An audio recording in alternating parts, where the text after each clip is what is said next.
Hey, it's Scott. You know, this episode is really intriguing to me, and it's kind of personal in a way. I'm going to be talking with author Cynthia Covey Haller, and if her middle name, Covey, sounds familiar, well, that may be because you recall us speaking with her brother, Stephen M.R. Covey, a few episodes ago. And of course, her father is Stephen R. Covey from The 7 Habits of Highly Effective People. And her new book, which is Live Life in Crescendo, Your Most Important Work is Always Ahead of You, is interesting to me because I think so many of us are going through lives and we've reached a point where we've made some success. Maybe we've raised a good family. Maybe we've had a great career. Maybe we made some achievement in high school or in college. And we look back on it with just great memories and almost wistfulness, thinking that, well, that's the best I'm ever going to do. And personally, I look back at my time at Ford Motor Company, where I was given an amazing opportunity to serve as an executive there with a tremendously talented team of people. And at the time, we made some great progress. I felt professionally fulfilled and achieved what I set out to do there. And then I left and started my own consulting, speaking business.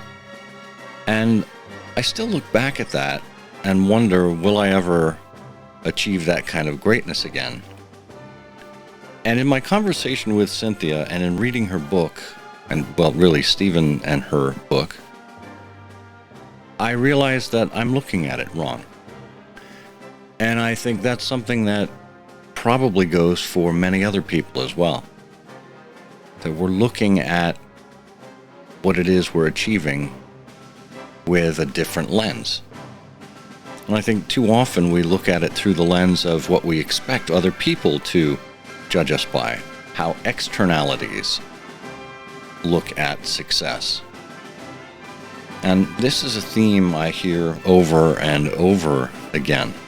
As a matter of fact, our very first episode, broadly titled Luck, was with Laura Gassner-Otting. And she's got a new TED Talk out. I'll have a link to it in the show notes, where she's already achieved over 100,000 views in just 2 weeks, talking about success and happiness. And it seems to me that people are looking for something, looking for answers, looking for a hole to fill regarding whether they have achieved their ultimate purpose, their ultimate goal. And in reading Live Life in Crescendo, and in speaking with Cynthia today, I found that it's really about much more than checking a box on a corporate entry or on a resume. And no matter where you are in life, if you're already in the second half of your life, if you're going through a midlife crisis, if you're at the pinnacle of your career right now, I want you to listen to this episode and to really take it to heart, because I think so many people are struggling with the things they leave behind, and they need to remember that there's still so much in front of them. And what's in front of you will matter based on the purpose you choose and the mission you put in front of yourself, because we can all continue to live an expansive life in crescendo. So I hope you'll enjoy this episode, and please drop me a line and let me know what you think of it.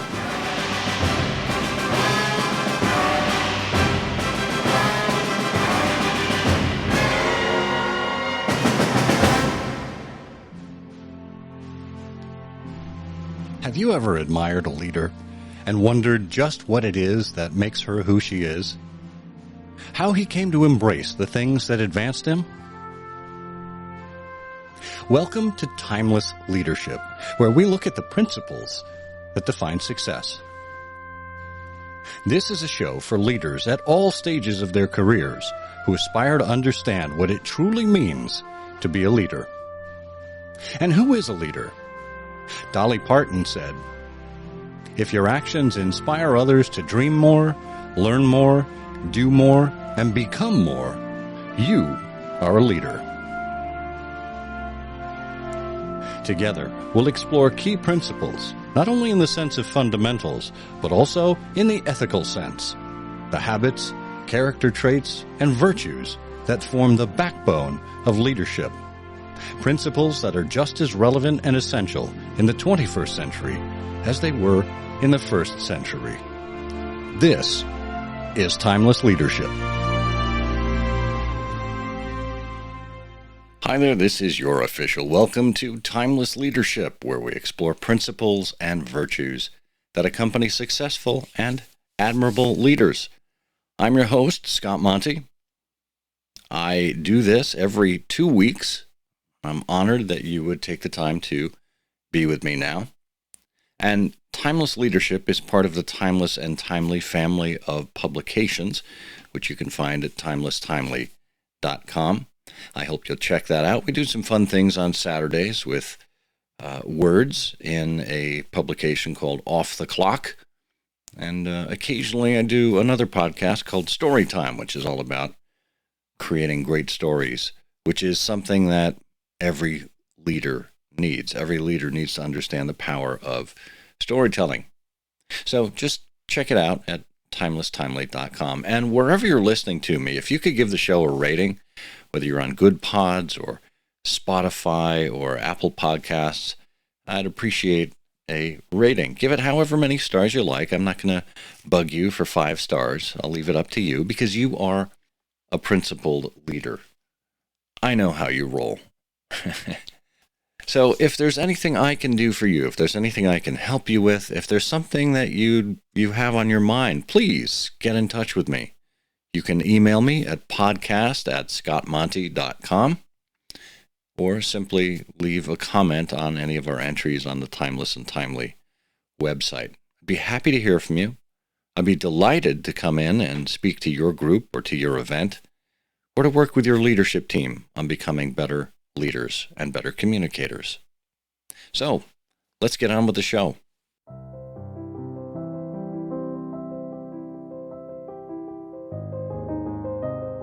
Cynthia Covey-Haller is an author, teacher, speaker, and an active participant in her community. She's contributed to the writing of several books and articles, notably The Third Alternative by Stephen R. Covey, The 7 Habits of Highly Effective Teens, and The 6 Most Important Decisions You'll Ever Make, both by Sean Covey. Cynthia's held multiple leadership positions in women's organizations, served as PTSA president, an organizer for refugee aid and food pantry volunteer, and she's currently working with her husband Cameron as a service volunteer helping with employment needs. She graduated from Brigham Young University and lives with her family in Salt Lake City, Utah.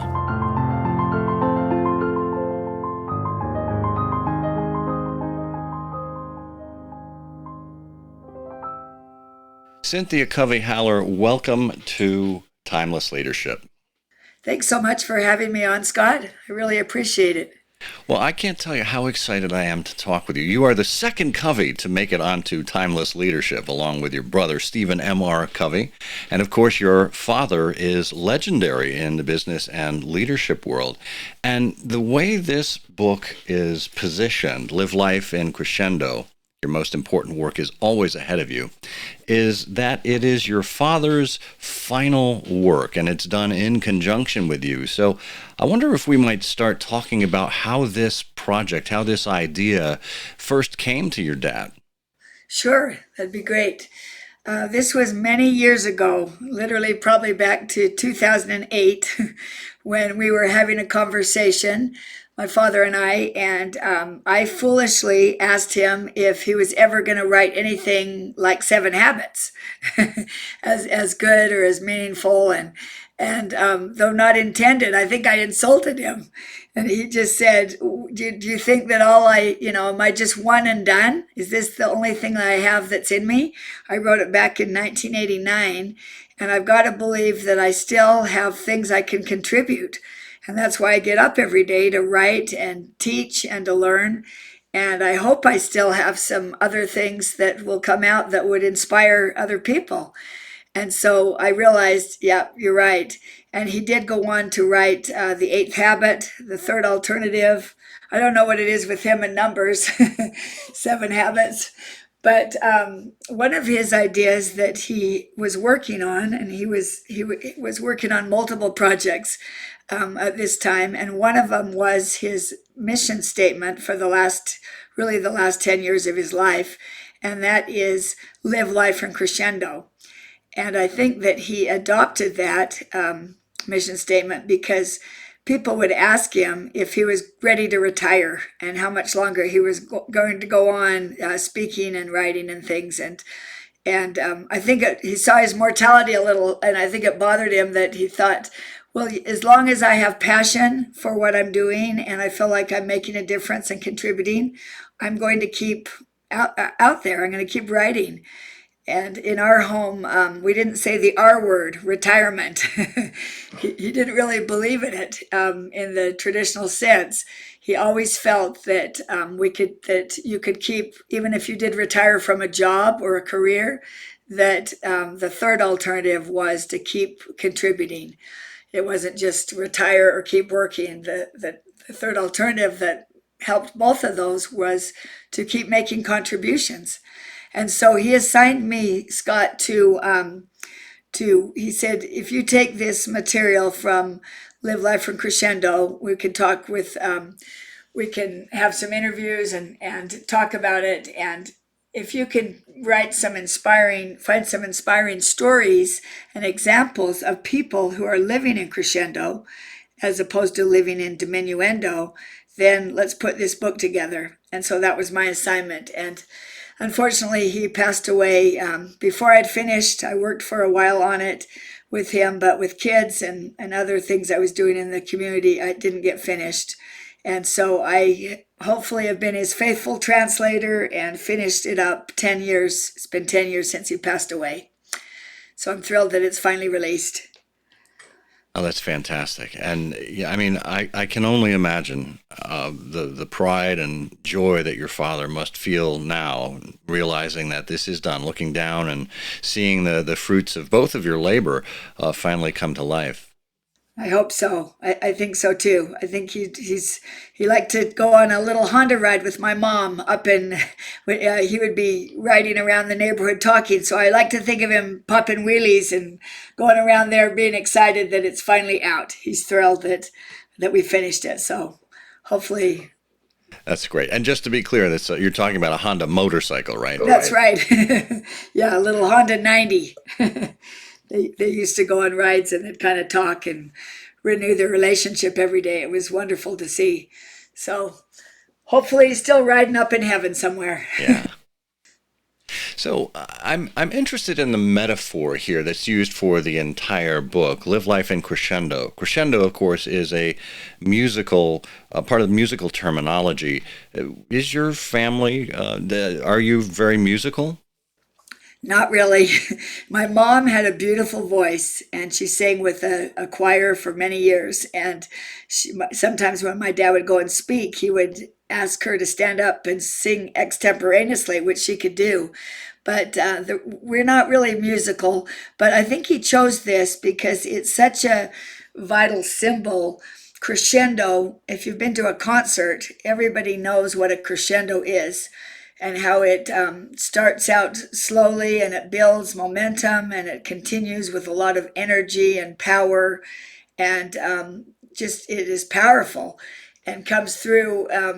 If you've heard a crescendo in an orchestra or something, it's unforgettable. It keeps expanding like the sign of a crescendo. The lines don't touch again; they keep going outward.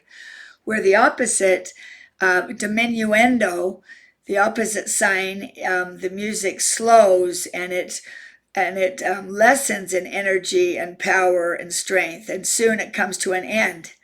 And so he believed that in any age or stage of our life, and life's ups and downs and setbacks and things that we encounter, that we willingly and purposefully need to choose to live in crescendo, believing that we can still learn, we can still grow. May have to redefine ourselves. We may have to start over. We may have to re-examine where we are and make changes. But he felt if we are proactive and we make those choices, that we can keep living in crescendo, meaning, life can still keep growing and getting better and intensifying, and we still have a lot to contribute. And the subtitle of the book, Your Most Important Work is Always Ahead of You, is really crucial to living in crescendo. And that just means that regardless, as I've said, of what stage you're in or age or what you've gone through, you still have important things ahead of you to accomplish and to do, to bring about, and especially to contribute in the lives of others. Yeah, and I love that. I mean, and to me, there's so much potential that's wrapped up in, the mentality, the wisdom of people as they age, as they gain more experience. And yet, we seem to be at a time where there is rampant ageism that's going on, where society is attuned to the trends of younger people, the interests of younger people, and older people, for lack of a better term, are kind of put out to pasture or ignored or even discriminated against in some hiring practices. And yet, the principle here is that anyone at any stage in their life or in their career can reposition themselves to a certain purpose. That's really true.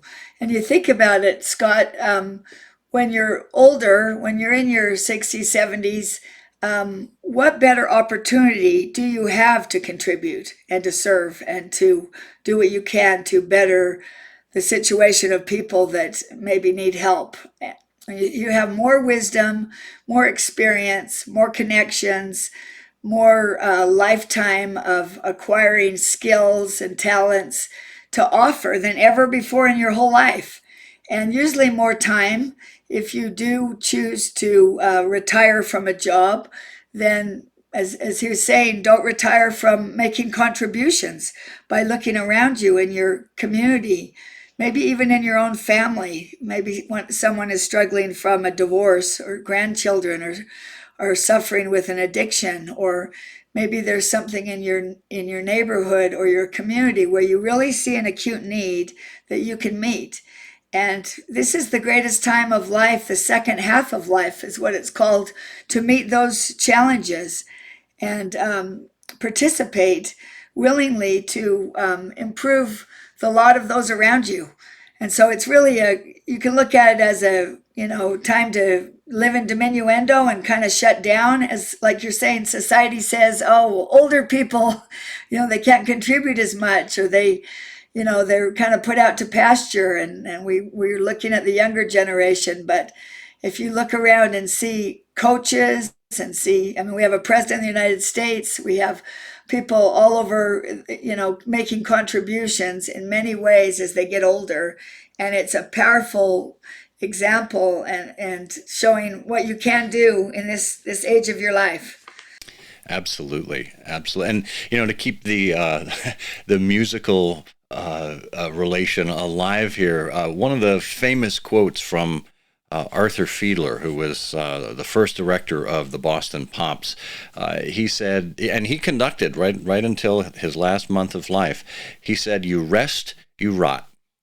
That's exactly right. You can't, you can't stop. I read about a person that wrote How to Be 100, How to Live to Be 100. And he said, you want to go with your foot on the pedal. You want to go fully engaged, not in idle. So just in a couple examples, Winston Churchill, he was 66 when he became the prime minister during Britain's darkest hour. And he said that he felt like all of his past life had been but a preparation for this hour and this trial.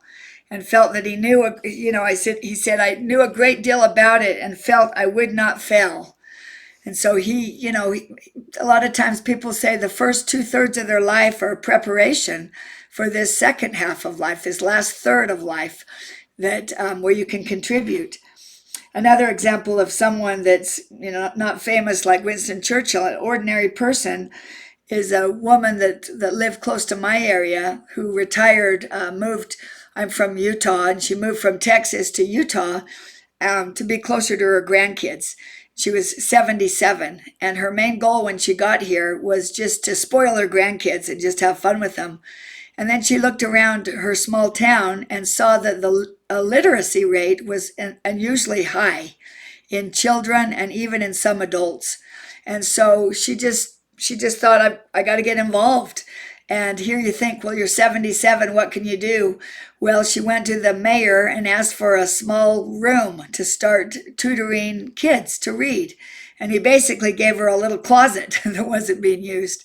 And then pretty soon she got a larger area. And then she got the school buses to take kids to be able to take them to tutoring. And she got volunteers. And, after so many years of tutoring kids and adults with the motto, readers make leaders, she said, eventually she has reached over 300,000 people in this little area from just starting out, seeing a need, and just thinking, I'm not too old, I can do something, and getting involved, and has changed that community with literacy. It's incredible to see.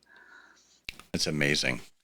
And I'm struck also, not only by the the ability for people to reinvent themselves or to find a purpose, in this second half of life, but there's a quote toward the end of the book from Dwight L. Moody that says, "Preparation for old age should begin not later than one's teens. A life which is empty of purpose until 65 will not suddenly become filled on retirement." And that really says something about the kind of person you are, the principles, the characters you inhabit throughout your entire life, rather than just trying to grasp at straws in the second half. That's true. You can't, it's not something that you just, if you are that age, you can still practice living in crescendo, but it's something that you should take through every age and stage of life. And my father explained the crescendo mentality as like a paradigm, which is like a pair of glasses that you would put on, a perspective that you view all of life through. And so in the book, I talk about, and you may get into this a little later, but I talk about different stages and ages, such as a midlife stage, a pinnacle of success stage, a life setbacks stage, and then the second half of life. So you need to prepare now. If you're in your teens, if you're in your 30s or 40s, to think ahead, to think, I'm going to keep living in crescendo. I'm going to consciously choose that mentality, the crescendo mentality, as I go through a layoff from a job, or a setback in a family relationship, or something a health issue, you develop cancer, or someone close to you dies, or something happens. How are you going to consciously choose to react to that? We know that we can't choose what happens to us, but we can choose our response to what happens to us. And that's what the crescendo mentality is all about. Yeah, so let's talk about some of those four sections. We start at the beginning of the book with midlife struggle, and the musical term you associate with this is fermata, which is a pause. And the thing I love about this very first section is the willingness to look at your life not as part of a career, but as the totality of a mission. Can you talk about that a little bit? Yes, the midlife stage is where a lot of us struggle. You kind of, midlife is kind of like you wake up one day and you're not where you thought you were going to be at that age. That really could happen in your 30s, 40s, 50s, 60s. You think, gosh, I thought I'd be further down the road. I thought I'd be more successful. I thought I'd be doing something different. And so how are you going to respond to that? A lot of people flip out and do crazy things during that midlife stage.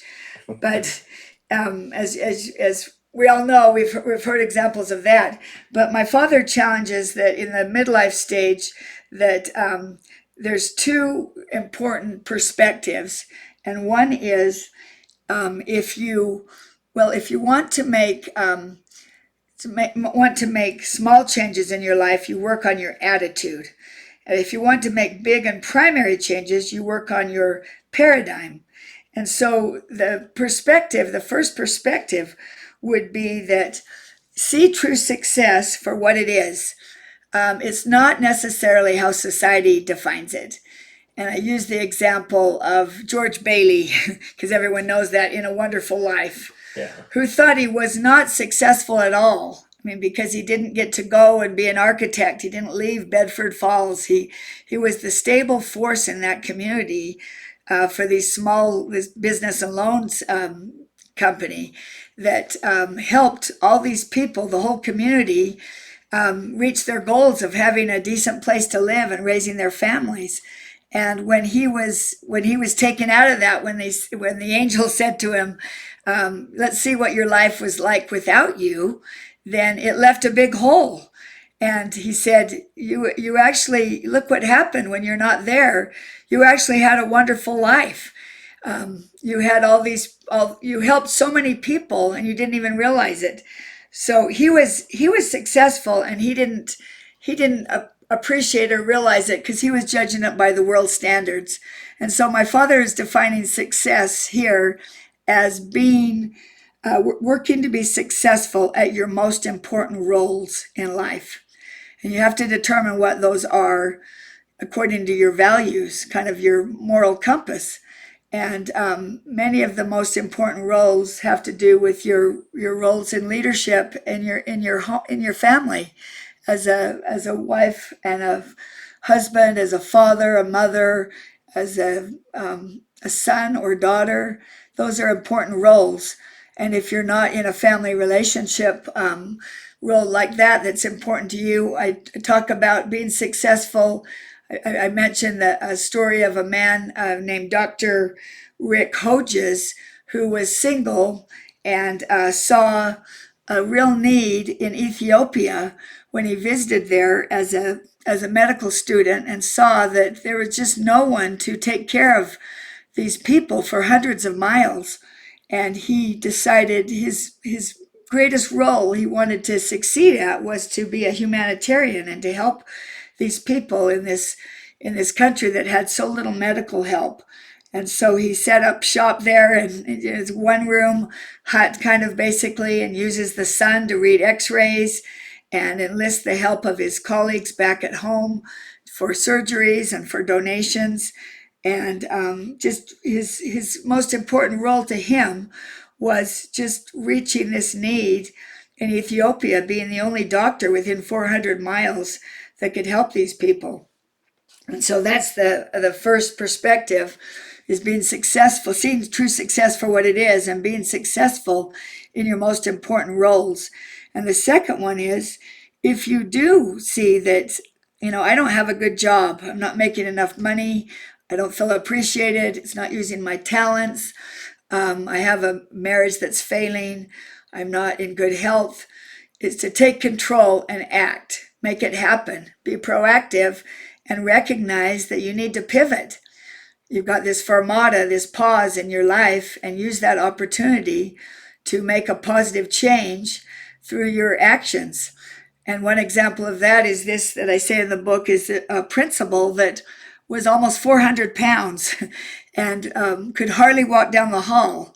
But yet he had a great vision for his school, this junior high, and he knew what he wanted to do with it, but he was so unhealthy and could hardly do anything that he decided, I'm either going to die, I'm living in diminuendo, I'm going downhill, or I've got to take control of my life and recognize that I need to make a change.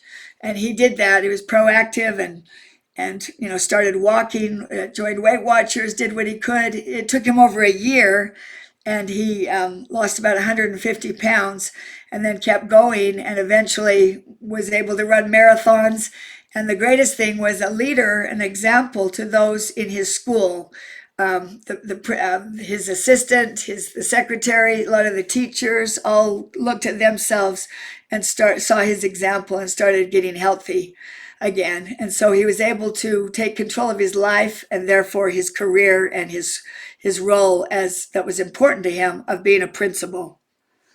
Yeah, and I think the thing with his story, and also with the story of the British parliamentarian Wilberforce, who went for kind of helping to solve the slavery problem in Great Britain. It took him 20 years, and both of these are a great reminder that these things don't happen overnight. When you've got a vision and a goal, it's something you need to work toward, but it's also something that you can't do completely on your own either. Right. You're right. William Wilberforce is a great example because he was a member of Parliament in Britain and tried to end the slave trade. It's just the abuses that were going on and how horrible it was, the lifestyle for these people that were enslaved. But the members of Parliament, they all benefited from those interests of the slave trade. And so, like you said, it took him 20 years for his circle of influence as a leader to grow and expand through educating them, if you've seen the movie Amazing Grace, it's a fantastic movie that he kind of tricks some of the leaders in Parliament to going on this ride down the Thames, and they go past the slave ships that have just been emptied and the stench from it and the death that occurred on it, and they see these shackles that these people had to endure and how many died, that it permeated their consciences.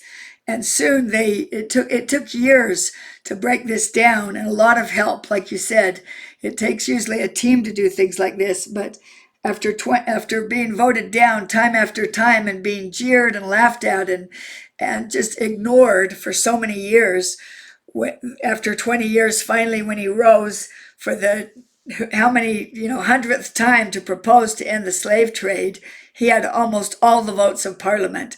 His circle of influence had increased and enlarged because of his proactivity and his dedication to having such vision of getting rid of the slave trade, that finally it permeated all of Parliament and they voted to dissolve it. But almost at the peril of his life, he suffered from poor health because of it. But what a visionary leader he was. And it does take a long time, sometimes in a big team, but it can happen. Yeah. And this kind of leads into the second section of the book, which is Pinnacle of Success. And the first chapter there is that people are more important than things. And this is essentially what we just saw with Wilberforce and kind of human rights, and with that principal there, worried about his students, that it's not about material possessions, and it's not necessarily about financial success. It's really fundamentally about building relationships. Yes, that's true. I think Wilberforce, little by little, did build relationships with all those people and influence them. Yeah. Yeah.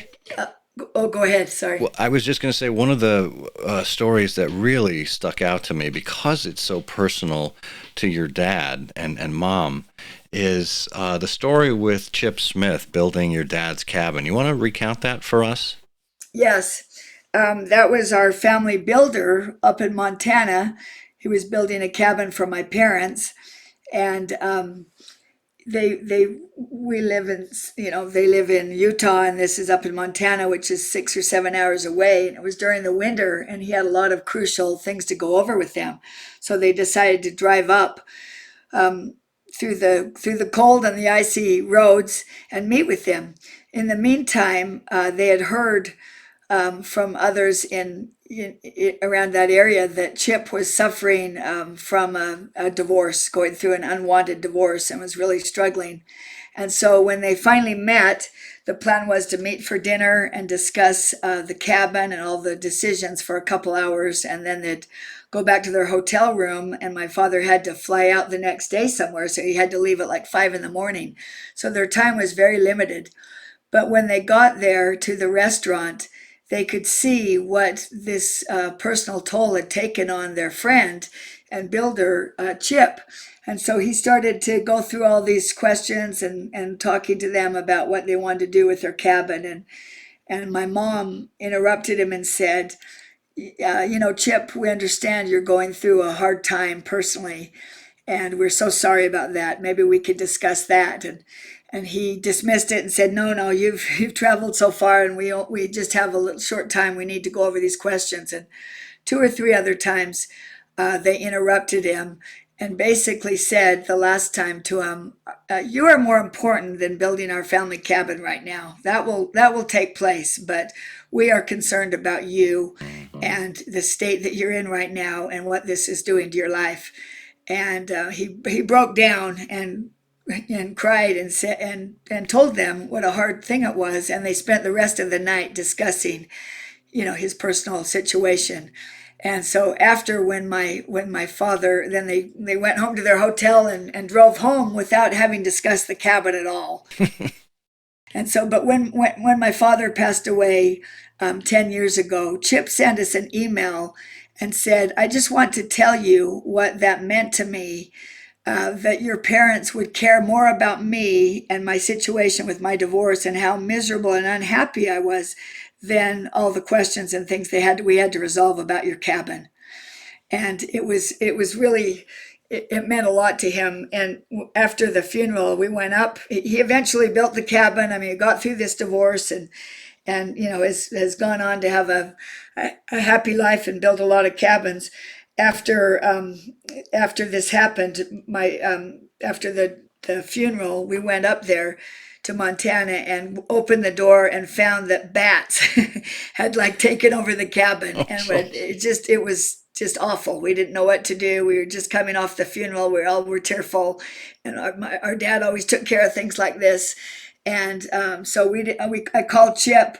He came over immediately with a crew, worked all day to help us resolve the bad issue with how they were getting in, even started cleaning out the garage, doing things my father would have done. And when I thanked him and offered to pay him, he again got emotional and said, "I wouldn't take any compensation. I did this because your parents were there for me in the darkest time of my life, and this is a small way I can repay them. They showed how important my relationship was to them, and I want to repay it with you." Wow. That's it's just astounding. And I have to tell you, when I read that story in the book, I started to tear up as well because I just found it so touching. People really are more important than things. The deathbed literature doesn't show that people are talking about their careers and their money and their possessions when they pass away. They're talking about their family relationships, and are grateful that they have their family there, or the lack of them, the regret that they don't have that. And one of the main ideas of the book is, life is about contribution, not accumulation. That's so important. And I think there was one story where there's and it is just a story. There's a couple of guys looking in at a coffin at a funeral, and one said to the other, "How much do you think he left behind?" And the other one said, "All of it." Yeah, you spend your whole life accumulating things, and the accumulation of possessions that mean really virtually nothing to you at the end. You can't take it with you. And you can take your family, you can take your relationships, your family and friends, you can take your character, you can take the primary greatness that you've established in your life, but you can't, there's nothing else in the coffin with you. Yeah. And I don't know if you happened to see this, maybe a couple of years ago. David Brooks for the New York Times wrote a column about resume virtues versus, I think it was obituary virtues or something along those lines. It basically is, what do you want to be remembered for? And it's just an incredibly helpful exercise to think about what do you want your obituary to say about you? And when your life in totality is assessed, what will people remember you for? We talk about that in the book. The idea that the best way to predict your future is to create it. So create it before you live it in fact. And so you think, what if I got to see my funeral, what would your legacy be? What would you want to be remembered for? What important things would you want to be said about you, that would sum up your life? And that could kind of lead you to, you predict your future by creating it, by going about and realizing where true success really lies. And being successful in your most important roles is kind of at the heart of it. Yeah. One of the things that really struck me, and it was on the chapter following that story about Chip and your parents and how they made him feel as an individual, so much more important than the thing they had in their life, the cabin. And that is that leadership equals communicating worth and potential. Can you talk a little bit about what it means to truly communicate people's worth and potential to them? Yes, this is a great podcast you have, Scott, because it talks about leaders and leadership and how to build a bridge for others to follow. And that's my father's best definition of leadership, which I could just reiterate again. It's communicating another's worth and potential so clearly that they are inspired to see it in themselves. And if you were to ask most people who believed in you when maybe you didn't believe in yourself, most people would be able to point to maybe a parent or a coach or someone in the neighborhood, older person maybe that saw something in them, or a mentor, and how powerful that influence is in your life. Someone saw your worth and potential when you didn't see it yet. And I have an example in the book about it. Actually, is my son that went to work as an intern, kind of a lowly intern for a CEO in a bank, a pretty big bank. And this was a well-known, reputable person that took him on kind of as a personal intern. And we prepped him that you're basically going to be you're a gopher person. You'll do whatever you might be getting him donuts. You might be, taking things down the hall. You're kind of a fly on the wall listening and things. And you're the intern. But this leader, Scott, didn't see it like that at all. He just said, I'm not going to have you do the normal intern things. I'm going to show you how to run a company as a CEO. And I'm going to give you responsibilities far beyond what you think you can do. So buck up and be ready. And then he would give him assignments as this, 22-year-old intern to speak to his board. He would on some project that he felt like was way outside his comfort zone. But because he believed in him and put all this trust in him, he sure, did the work. He would spend, as much time as he could in weekends preparing to give this 10-minute presentation for his board. And Scott, the CEO, would introduce him. My son said he'd introduce him like to prominent people in the community when they'd come to meet with him. He would allow him to sit in on the meetings and introduce him as like he was a big deal. You've got to meet my new intern. He's wonderful. And here he's meeting like the mayor and, these other business leaders. This really resonated so much with our son that he would suggest books to read and take a personal interest in his life and who he was dating and his studies and give him big assignments and build him up in front of prominent people to the point where he felt like, I think I have something to offer. Maybe I can do something like this someday. And it really, altered his career and his belief in himself.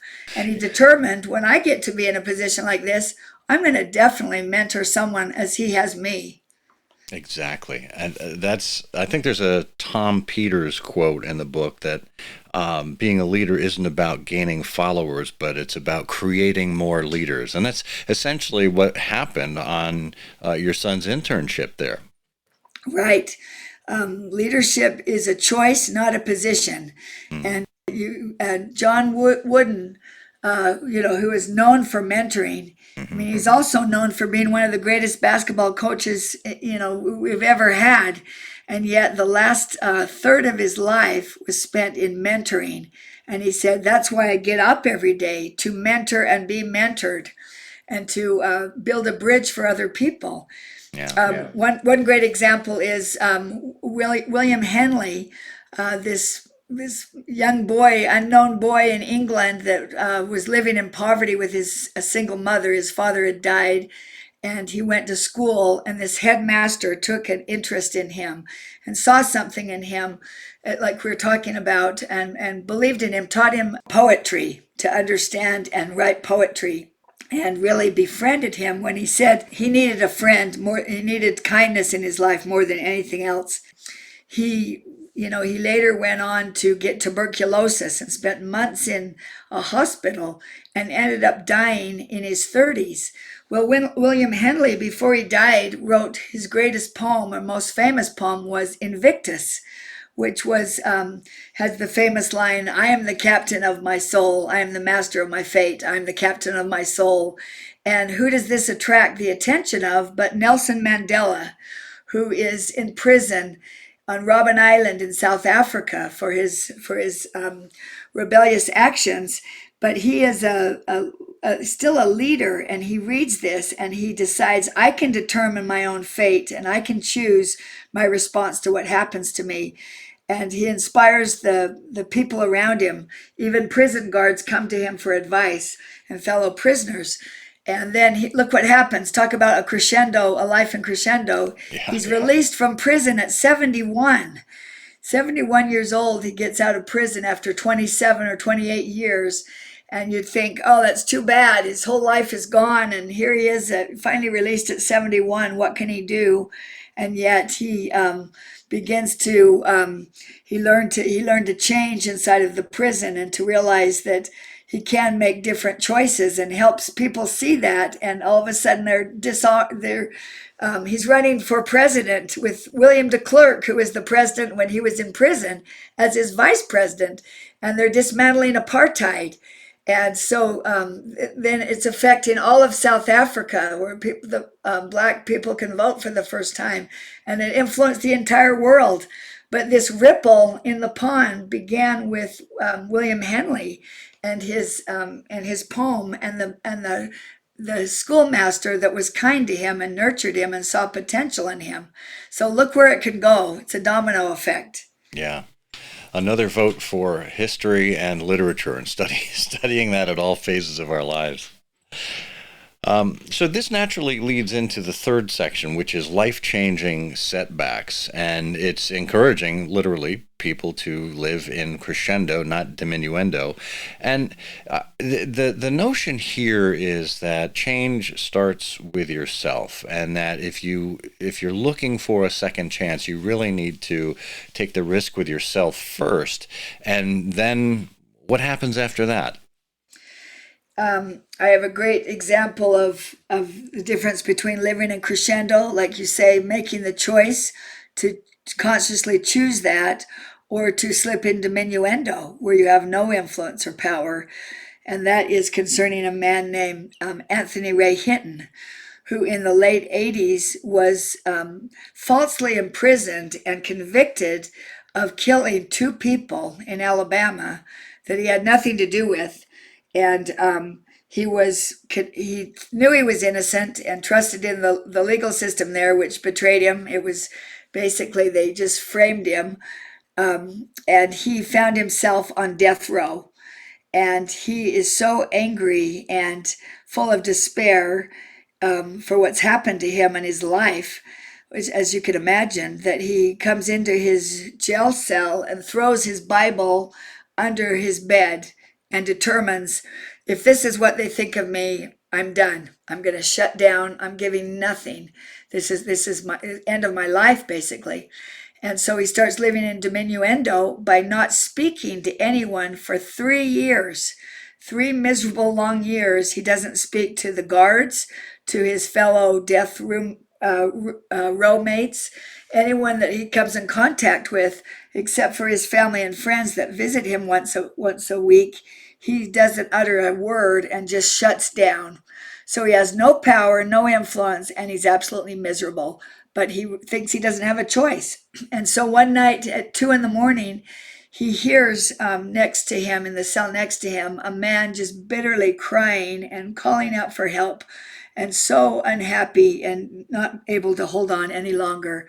And something awakens in Ray, his own goodness and his own character that he has suppressed, comes forth, and he has compassion and wants to reach out to this man. And he breaks his 3 years of silence and speaks to him and finds out. He said at first when he heard this, he realized, he said, I can't choose if I'm on death row and that they frame me, and I'm here, I'm convicted for something I didn't do. I can't choose that, but I do have other choices. Despair and hate are a choice, but so are love and compassion. And so he breaks his 3 years of silence and begins comforting this total stranger next to him, and finds out this inmate's mother has just died. And this person is so devastated, he feels like he can't go on.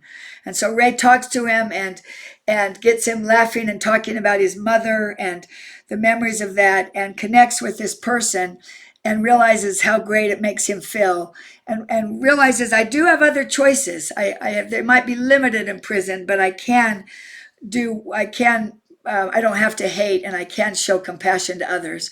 And so for the next 14 to 20 years, he's a light and a beacon in that prison to not only his fellow death row mates, but also to guards. He talks the person in charge to letting him have a book club. He transports these prisoners by talking about great ideas and places and different things, and gets them to forget their surroundings. And finally attracts the attention of Bryan Stevenson, who has started Equal Justice Initiative. I don't know if you've seen the movie Just Mercy and the book, where he represents people that have been unjustly convicted.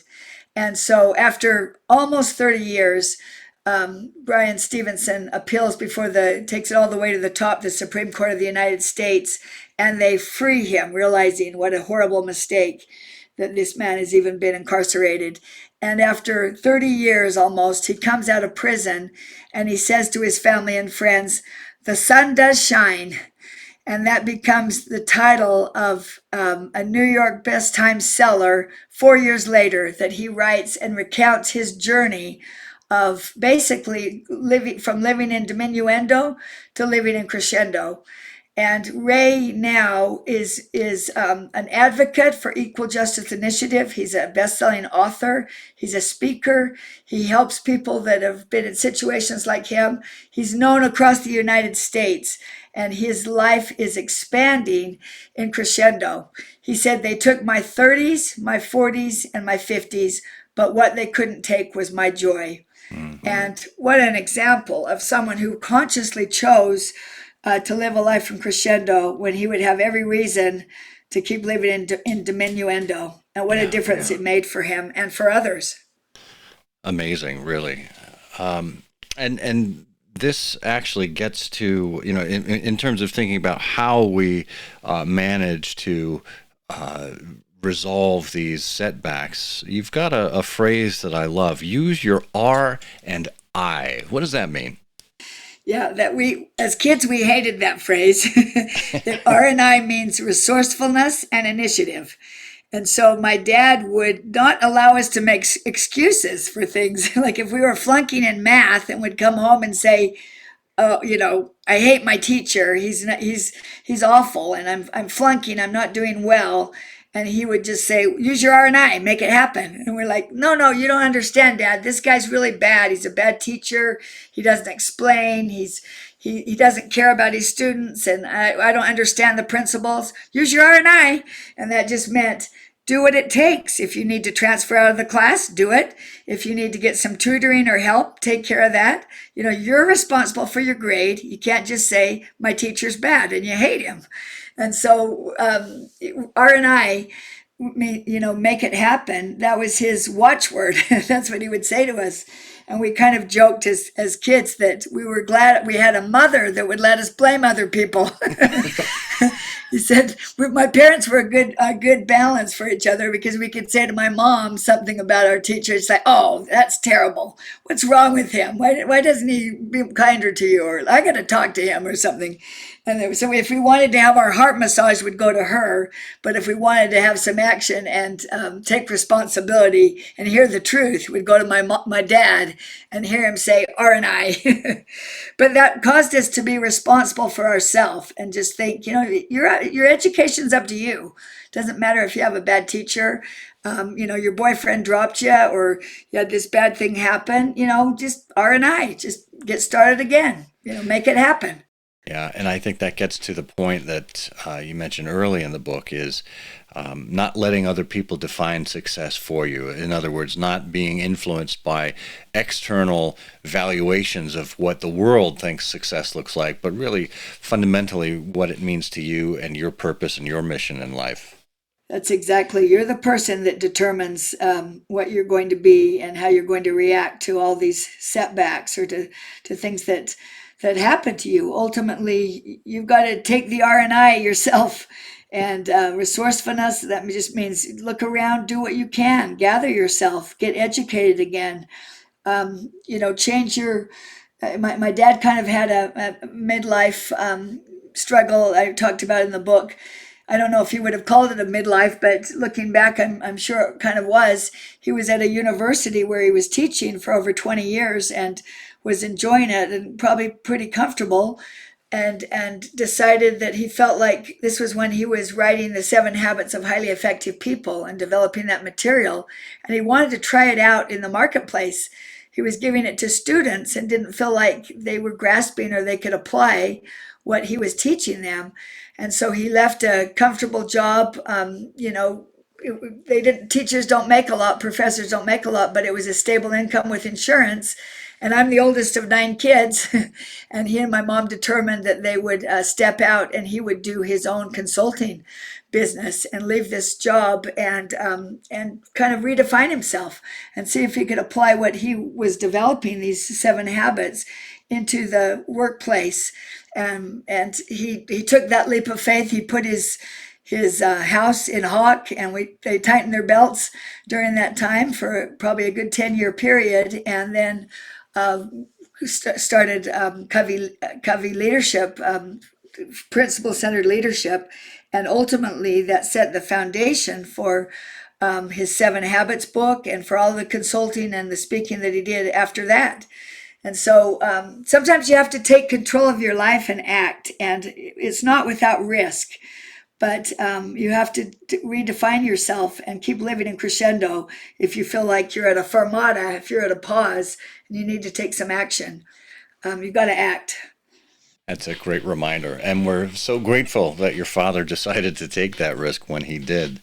So, Cynthia, one of the things that I wanted to ask you about is, as a musician, I was a musician, or have been a musician for almost my entire life.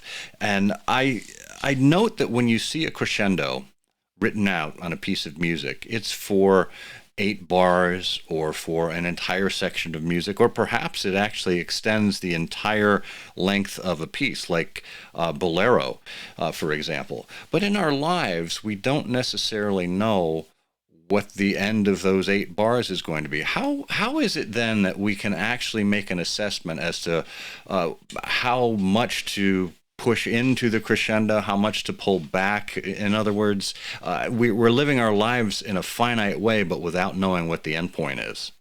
Right. But that's kind of what makes it exciting, don't you think, Scott? You don't know is like that second half of the subtitle, your most important work is always ahead of you. You don't know when you will have made your greatest contribution. And so you kind of, keep going, keep pushing. And look at Jimmy Carter, for example.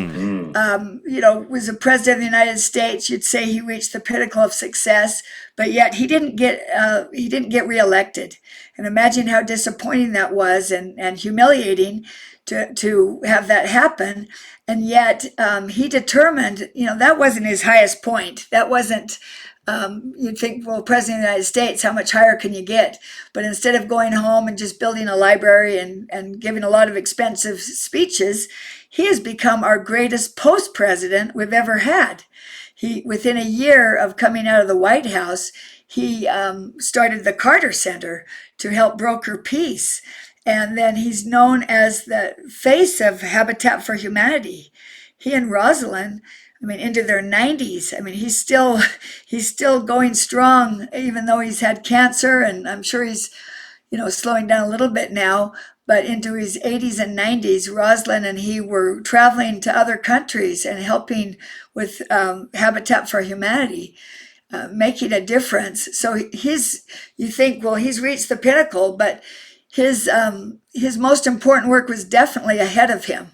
He won't be written up in the history books as one of the greatest presidents, but he is by far our best post-president because of his contributions he's made to others.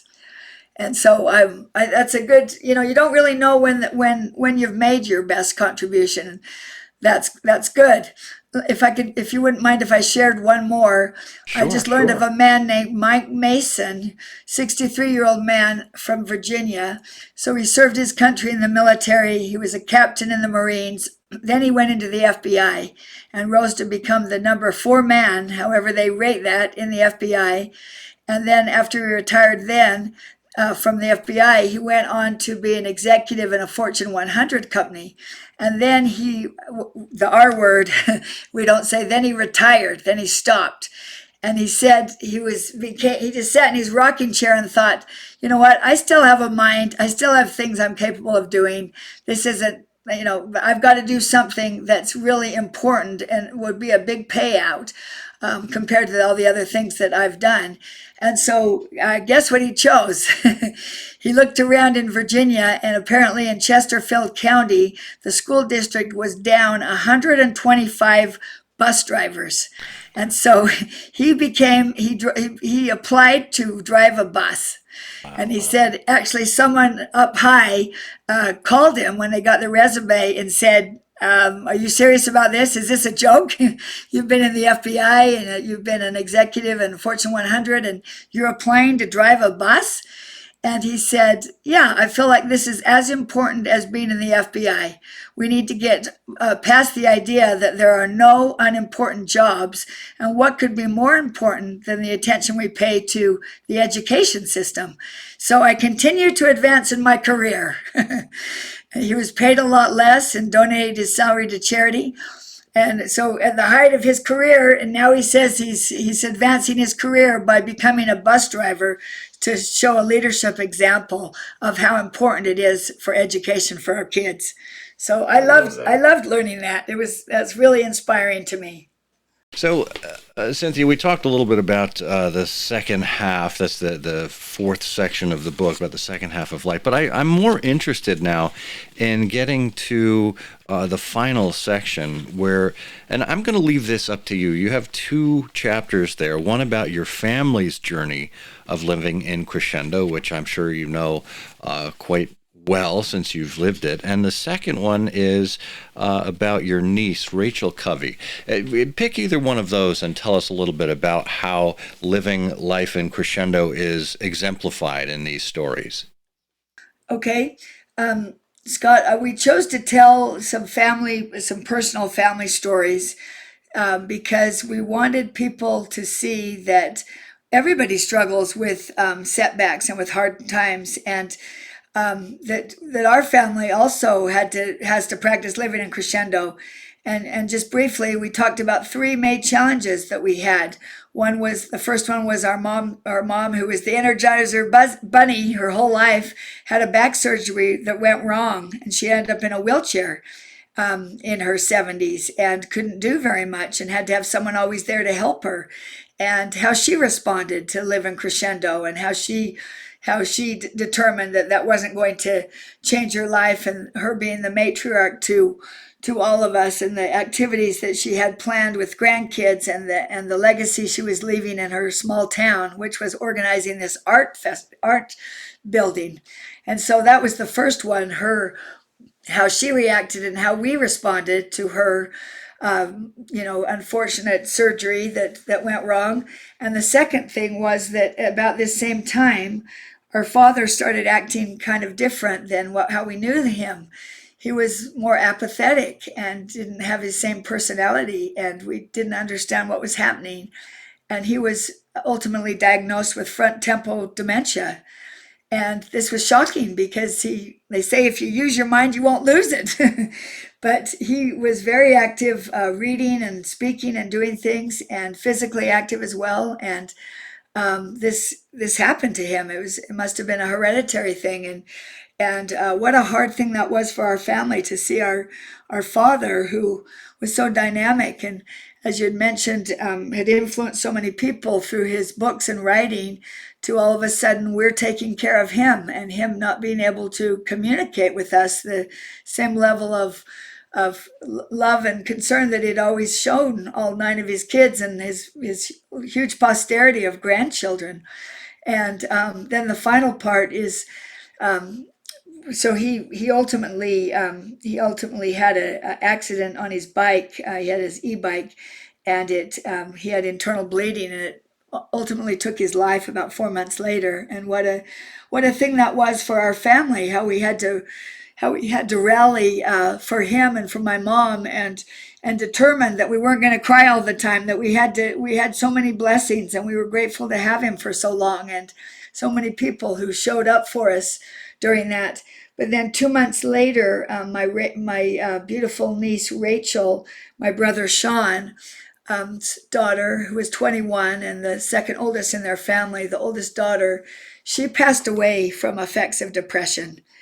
And this was devastating to our entire family, and to Sean and Rebecca, particularly as one of the oldest of 8 children. And what a hard thing that was when my brother had someone say to him, Sean, you're always going to have a hole in your heart because of Rachel passing away, because of the loss of Rachel. You kind of can't do anything about it. That's just how it is. And that really bothered him. And he said, no, I'm not going to have a hole. I'm going to develop a muscle there. As he realized, I have 3 choices. It can define me, it can destroy me, or it can strengthen me. And Sean and Rebecca chose to have this loss of their beautiful daughter strengthen them. They put in the obituary that she died from depression. And people that also suffered with that understood what that meant. And many people came to him and said, thank you for getting this mental health issue out into the open and talking about it. And some friends of Rachel came to them and said, Rachel helped us through some hard times because of her love of horses. She took me horseback riding, and that helped so much when I was really struggling with depression myself and having a hard time. And so they decided that they were going to take this Rachel's loss and make something good out of it that would be powerful to help other people that also struggle with depression, with abuse, with who have contemplated suicide, who have had trauma in their lives. And they formed Bridle Up Hope, which is a non-profit foundation that takes in girls from 12 to 18, and then they've also opened it up to women who struggle with depression and anxiety and all these other forms of trauma and abuse. And girls can come and ride horses there. They have equestrian training that is healing, found to be healing for people struggling with that. And then the second component is they combine it with 7 Habits of Highly Effective Teens, which is my dad's material, but Sean took it and adapted it to teenagers so that it's teaching them life skills on how to handle different things that happen to you. So with the equestrian training and the life skills that they're learning through these 14 lessons they go through, then the last component is service, that they give back by helping with the horses, maybe mucking out the stalls, taking an art class, doing things that benefit other people as well as enriching themselves. And so over 1,000 girls, Scott, have gone through this program in the last 10 years, and it has transformed many of their lives to where they are building confidence and resilience in these young girls. And they've taken something that is so difficult and hard and turned it into a blessing for other people. And I really admire them so much for this. This is our family's charity now. Such a wonderful story, and I mean it's beautiful because not only does it honor your niece, but it also honors your father's vision for what we're talking about here as his last work. The book is "Live Life in Crescendo: Your Most Important Work is Always Ahead of You" by Stephen R. Covey and Cynthia Covey Haller. Cynthia, thank you so much for being with us here on Timeless Leadership. Thanks so much, Scott. I've loved talking with you, and I sure appreciate your interest and support of this. No matter where you are in your life, enduring a crisis, at the pinnacle of your success, or entering the second half, there's so much more ahead for you, as long as you remember to maintain a crescendo. I believe in you. Thank you for joining us and for being an advocate for timeless and principled leadership, whenever and wherever you find it. I'm Scott Monty. Until next time, may you dream more, learn more, do more, and become more, for you are a leader.